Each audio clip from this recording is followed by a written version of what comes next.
kita dari diskusi ini paling tidak bisa menyimpulkan sebuah pertanyaan, Mbak Anastasia, konteks ontologis. Setelah 25 tahun lebih kurang, kita reformasi dan kemudian bersepakat negara ini mengubah konstitusi, apa yang kemudian negara ini dapatkan dari perubahan konstitusi terakhir di tahun 2000? Pertanyaannya adalah, apakah kemudian konstitusi yang kita ubah itu kemudian memberikan manfaat sebesar-besar makmur rakyat atau tidak? Nah, dalam konteks itu saya berusaha menjawab dengan 4 pendekatan. Bahwa konstitusi kita itu ada masalah karena pertama ada law making process problem. Ada permasalahan pembentukan ketika konstitusi ini diamandemen mulai dari tahun 98, 99, 2001. Yang kedua adalah masalah implementation problem. Yang ketiga ada masalah interpretation problem. Dan yang keempat adalah capacity problem. Kita urai dari soal pertama. Soal pertama adalah ada masalah law making process problem. Misalnya kita bedah di pasal 4 ayat 1 Undang-Undang Dasar. Pasal 4 ayat 1 itu mengatur bahwa presiden sebagai pemegang kuasa pemerintahan. Jelas dia sebagai pemegang kuasa eksekutif. Nah, tapi dalam konteks hari ini, ya kan, pasal 4 ayat 1 itu menjadi dasar pijak secara formal untuk melahirkan perpres. Jadi kalau kita tanya, dasar pembentukan perpres apa? Pasal 4 ayat 1. Nah, ini perpres ini dianggap sebagai sebuah produk hukum yang dalam konteks pemerintahan negara ini juga menjadi diskusi. Itu yang pertama. Contoh misalnya pasal 4 ayat 1. Kemudian soal implementasi. Tadi sudah banyak disampaikan oleh oleh Prof. Gede. Banyak pasal-pasal di Undang-Undang Dasar dalam konteks implementasi ini tidak sesuai dengan nawacitanya. Misalnya adalah ketika kemudian GBHN dihapus, ini menciptakan kegaduhan luar biasa dalam konteks grand design bangsa. Hari ini kita mau kemana itu nggak jelas. Presiden Jokowi dengan nawacitanya. Kemudian sekarang Presiden Prabowo dengan astacitanya. Sebelumnya Pak SBY dengan konsep misalnya MP3EI, Master Plan Pembangunan Ekonomi Indonesia. Bubar semua. Jadi tidak ada keberlanjutan, tidak ada kelangsungan. Jadi secara sporadik tiap 5 tahun kita merubah visi negaranya. Jadi mau kemana ini nggak jelas. Padahal dulu di masa Orde Baru ada GBHN yang suka tidak suka mau tidak mau Presiden Soeharto dibantu oleh MPR yang melalui penerapan MPR, jelas negara ini dalam konteks repelita mau ngapain. Tahun ini kita berdaulat pangan, tahun ini kita berdaulat energi, tahun ini kita bicara mengenai kesehatan, tahun ini bicara pendidikan. Jelas negara ini di mana. Sekarang ini kita nggak jelas mau ngapain. Jadi kalau ditanya anak-anak sekolah kita, mahasiswa kita, bangsa ini mau kemana sih? Oh, Indonesia Emas 2040. 2045, apa Indonesia Emas 2045? Tidak jelas. Nah, ini yang saya kira memang bangsa ini harus kehilangan arah. Disertasinya Pak Bambang Susatyo dibimbing oleh Prof. Gede misalnya kaitan dengan PPHN ya, Prof. Beliau mengusulkan ada PPHN, Program Pembangunan Nasional, pokok-pokok pembangunan nasional, haluan negara. Jelas di situ negara ini mau ngapain. Jadi 5 tahun misalnya kita berdaulat konteks hilirisasi mineral, itu jelas siapa berbuat apa, bagaimana dan mengapa. Jelas itu dalam konteks GBHN. Itu yang konteks implementasi. Belum lagi ada lembaga-lembaga negara yang menurut saya tidak hanya malfungsi, Mbak Putri, tapi disfungsi. Ya, malfungsi itu kan ada penyelewengan, ini disfungsi.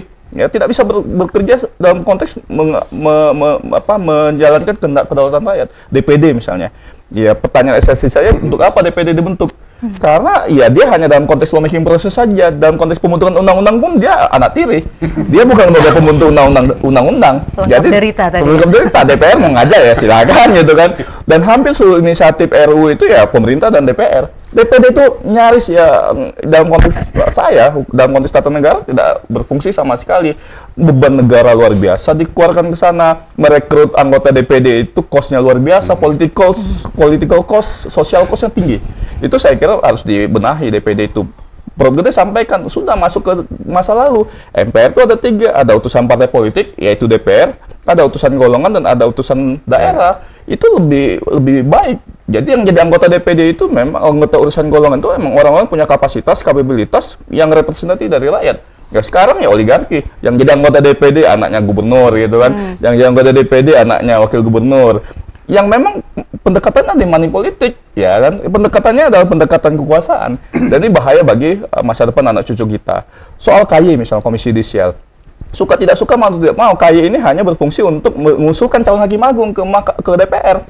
Ya, fungsi pengawasan sebenarnya sudah ada di internal, ada badan pengawas yang lebih efektif dan efisien. KY nggak berani melakukan proses pemeriksaan terhadap hakim-hakim. Nyaris tidak ada saya kira temuan-temuan dari KAI yang kemudian membuat perbaikan terhadap kode etik dan perilaku hakim. Hanya sebagai tukang rekrutmen saja ketika ada calon hakim agung yang pensiun ya Prof. Itu saja. Kalau itu ya saya kira ya MA sendiri sudah lebih paham bagaimana merekrut calon-calon hakim agung. Jadi banyak pasal-pasal di konstitusi yang menurut saya ya tadi ada masalah kapasiti. Ada lagi soal interpretasi Mbak. Banyak pasal-pasal di Undang-Undang Dasar juga masalah interpretasi. Dan yang terakhir adalah kapasitas. Suka tidak suka, mau tidak mau, kita pernah berdebat misalnya perpanjangan masa jabatan presiden 3 periode. Itu masalah interpretasi. Dan ini bahaya bagi kedaulatan rakyat dan bagi dalam konteks keberlanjutan konstitusi. Kemudian kita berdebat misalnya kaitan dengan konstitusi soal interpretasi bagaimana tadi itu memperluas kewenangan lembaga-lembaga negara itu melalui berbagai macam produk hukum. MPR misalnya diberikan kewenangan selain mengubah dan menetapkan undang dasar, nanti menetapkan dan memberhentikan presiden, ada kewenangan 4 pilar misalnya. Mana sumber hukumnya? Melalui Undang-Undang MD 3. Ini kan nggak boleh sebenarnya. Ada kemudian penyimpangan kewenangan, pembentukan kewenangan di luar Undang-Undang Dasar. Dan ini saya kira memang harus dibenahi agar negara ini jelas bagaimana kemudian memiliki konstitusi yang konstitusi itu memang ya tadi sebagai sebagai bintang pemandu kemana negara ini akan berjuang gitu. Sedangkan 3 Mbak, ada soal isu pemburu rente, rent seeking, kemudian juga dalam konteks ini adalah tidak adanya good corporate governance. Karena masalah sistematis yang muaranya kalau kita diskusikan ya tadi ketiadaan GBHN. Ketiadaan GBHN itu salah satunya. Ini menjadi masalah Mbak. Mengapa? Karena di tingkat daerah pun ada 38 provinsi, ada 500 kabupaten kota. Arah pembangunannya itu subjek suka-sukanya kepala daerah. Dan ini bahaya, ya kan, kepala daerah itu ya tadi, dalam konteks yang ideal adalah dia hanya kemudian menjalankan apa yang sudah ada di pokok-pokok hal negara. Jadi sukses atau tidak sukses kepala daerah itu adalah checklist program-program yang sudah ditetapkan oleh pemerintah pusat melalui MPR. Misalnya kaitan dengan makan siang gratis, gitu. Berapa persen rakyat makan siang bergizi, gitu kan, kabupaten. Jadi hanya dalam konteks memastikan bahwa antara rencana dan realisasi itu seimbang. Nah, rencana itu di mana? Kita nggak ada nih. Ada yang namanya misalnya sekarang diklaim, kita kan punya RPJMN, rencana pembangunan jangka menengah, yang tiap 5 tahun tetap melalui perpres. Ya presidennya suka-suka, tiap 5 tahun berubah. Yang 5 tahun yang lalu itu Pak SBY misalnya, pro-pur, pro-job, pro-environmental, kemudian habis di Nawacita. Nawacita pertama berbeda dengan Nawacita kedua. Sekarang ya Cita juga kalau kita lihat 8 itu juga berbeda. Hampir memberangus apa yang dibuat oleh Pak Jokowi kalau kita head to head. Artinya ketiadaan perencanaan yang berlaku sepanjang masa dalam konteks 100 tahun, misalnya gitu kan, ini dibubarkan oleh ya tadi subjektivitas visi misi. Akhirnya bagaimana? Akhirnya pemburu rente muncul, kemudian bad corporate governance muncul, kemudian masalah KKN muncul. Karena memang ya tadi bicara mengenai aspek perencanaan penegakan hukumnya tidak ada, sangat sporadik. Nah ini saya kira dalam konteks konstitusi hari ini ya tadi topik kita bicara mengenai bagaimana analisis evaluasi sistem presidensil. Tapi presidensil itu ditunjang oleh tadi itu berbagai macam keberadaan pasal-pasal di konstitusi, kaitan dengan fungsi DPD misalnya, kaitan dengan tadi MPR, kaitan tadi dengan KY, kaitan tadi dengan dirinya sendiri presidensil itu. Mbak Putri, satu-satunya lembaga yang tidak punya undang-undang itu adalah lembaga presidenan. Menteri ada undang-undang kementerian, DPR punya undang-undang DPR MD 3, KY punya undang-undangnya, MA punya undang-undang MK. Lembaga presiden yang disebut paling banyak di konstitusi kita, bahkan ada bab tentang kekuasaan presiden, pasal 4 ayat 1, presiden sebagai penyelenggara negara, itu nggak ada undang-undangnya. Ini kan bahaya dalam konteks bagaimana kemudian presiden misalnya memastikan dalam pengelolaan negara berbasis subjektivitas dia sebagai penyelenggara negara. Nah ini salah satu bentuk misalnya bahwa konstitusi kita ya yang disampaikan oleh Prof. Satya di masanya memang ini luar biasa. Ketika ini dibentuk di amandemen 99, 2000, 2001, 2002, 4 kali kita amandemen, sangat luar biasa. Karena kristalisasi nilai saat itu ya euforia, kata Prof. Gede tadi, demikian. Tapi ketika kita uji 25 tahun, ternyata ini jauh panggang dari api. Ternyata ketika diimplementasikan, banyak moral bangsa yang rusak. Kaitan dengan pilkada langsung, saya kira rusak serusak-rusaknya. Nah inisiatif itu misalnya dimunculkan oleh Pak SBY di periode kedua ketika beliau melengser. Jadi di 2014, DPR itu sudah sangat baik membuat undang-undang bahwa bupati, wali kota, gubernur itu dipilih langsung oleh DPRD. Sudah sangat bagus waktu itu tadi masukan dari timnya Pak Prof Satya gitu kan, sudah bagus karena ini kaitan dengan social cost, political cost dan anggaran yang kemudian bisa ditekan ketika dipilih oleh DPRD. Sudahlah legislatif saja yang kemudian dipilih oleh rakyat secara langsung. Karena di Undang-Undang Dasar itu Mbak Putri, yang dipilih langsung oleh rakyat itu ya hanya DPR, DPRD, dan DPD. Kepala daerah itu dipilih secara demokratis. Bahasa demokratis itu kan ya bisa dipilih langsung oleh rakyat, bisa dipilih oleh DPRD. Ya, sebenarnya sudah sangat bagus undang-undang itu. Akhirnya Pak SBY ya membuat Perpu. Ya karena waktu itu kalau hitung-hitung kalkulasi subjektivitas, oh ini Demokrat bakal banyak kalah nih kan. Karena waktu itu ya hampir DPRD itu ya dikuasai oleh partai-partai tertentu gitu kan. Tapi dalam konteks itu, kita bicara ada penekanan biaya, konflik sosial cost itu tinggi, Mbak. Social cost itu tinggi ketika pilkada terjadi. Kemudian juga konteks political cost, social cost, beban negara bisa dikurangi ketika diambil oleh DPRD.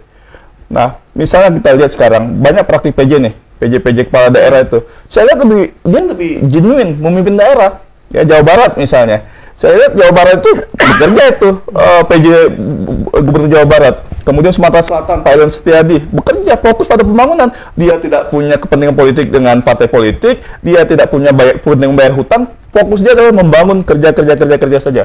Dia membangun misalnya 8 program pembangunan Sumatera Selatan. Fokusnya kerja. PSN mangkrak diselesaikan. Kemudian pembangunan food estate. Nyetak sawah sebanyak-banyaknya. Karena dia nggak punya beban sosial, nggak punya beban politik, nggak punya beban modal. Karena dia ditunjuk oleh presiden secara langsung. Nah ini saya kira praktik misalnya gubernur itu dikembalikan saja lah, dipilih oleh DPRD atau bahkan dikembalikan ke dipilih saja tetap oleh presiden. Ya saya kira ini bisa lebih efektif. Nah ini Mbak, kalau ini tidak diselesaikan saya kira ya sampai sepanjang masa ya bangsa kita begini-begini saja, arah pembangunan kita tidak jelas, anak cucu kita mewarisi penderitaan yang tadi peraturan beli itu berurai mata. Saya pun mikirin cucu saya gimana nanti ketika melihat negara, dan saya ditanya oleh cucu saya, apa yang bapak kakek perbuat ketika negara ini kemudian bisa hancur di zamannya saya gitu kan. Generasi bapak seperti apa? Sumber daya alamnya rusak, korupsinya tinggi, tidak ada governance yang baik, pemerintahnya ugal-ugalan. Dan itu kan apa yang kita lakukan hari ini dampaknya adalah 50 tahun ke depan. Sudah banyak riset Mbak, sudah banyak tokoh yang mengatakan bahwa ya amandemen konstitusi itu adalah sebuah kepastian, keharusan. Dalam rangka apa? Dalam rangka memastikan negara ini memang adil, makmur, sejahtera, bahagia. Kalau kemudian tidak dilakukan ya tadi antitesisnya ya kita kan seperti ini saja, rent seeking, kemudian juga korupsi, kemudian tidak ada good corporate governance, tata kelola penyelenggara negara juga ugal-ugalan. Nah, tinggal bagaimana kemudian political will dari pihak yang kemudian memiliki legal standing untuk mengubah, yaitu MPR. Nah, Pak Bamsud di periode yang lalu berkali-kali mewacanakan misalnya untuk melakukan amandemen konstitusi terbatas, khususnya bab PPHN misalnya. Tapi kan ini butuh konsolidasi nasional yang luar biasa, tidak mudah. Tapi bukan masalah mudah tidak mudah, tapi masalah komitmen kita untuk memperbaiki atau tidak memperbaiki negara ini. Saya yakin tadi disampaikan oleh Prof Gede bahwa ketika para penyelenggara negara di MPR punya hati luhur yang bagus, hati nurani yang bagus, suci, bersih untuk memastikan bahwa negara ini harus kemudian kembali kepada tujuan berdirinya, maka saya yakin ya tadi perubahan undang-undang dasar itu bukan sebuah ilusi, tapi dia sebuah kepastian, gitu Mbak.